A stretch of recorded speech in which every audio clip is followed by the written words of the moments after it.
সরকারকে আমরা বলেছি এই বিভিন্ন কার্ডের খেলা না খেলে সত্যিকার অর্থে মানুষের কর্মসংস্থান নিশ্চিত করুন।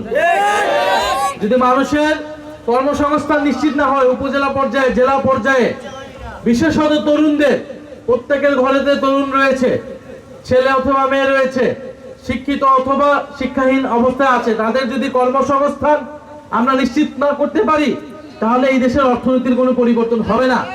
আপনি কার্ড দিবেন, এই সব কার্ড দিয়ে সত্যিকার যারা দুঃখ দুর্দশাগ্রস্ত মানুষ তাদের কাছে পৌঁছাবে কিনা, নাকি ছাত্রদল, যুব দল বা বিভিন্ন আপনার দলের লোকদের কাছেই শুধু যাবে, এইটা আপনি কিভাবে নিশ্চিত করবেন? কারণ আমরা দেখেছি অতীতেও এই বিভিন্ন সরকারি সুযোগ সুবিধা, সোশ্যাল সেফটি যে সকল কর্মসূচি রয়েছে সামাজিক নিরাপত্তার, সেগুলা দলীয় লোকরাই পায়, গরিব মানুষ আর পায় না।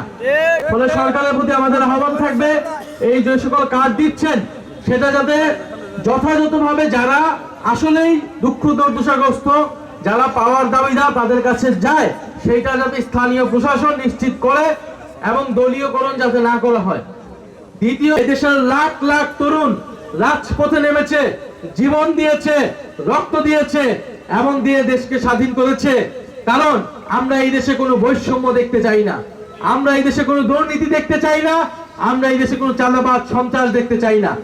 এক দল যাবে, সেই দলের জায়গায় আরেক দল বসে লুটপাট করবে, সেটার জন্য বাংলাদেশের জনগণ এবারে নির্বাচনে ভোটও দেয় নাই, গণ অভ্যুত্থানেও রক্ত দেয় নাই।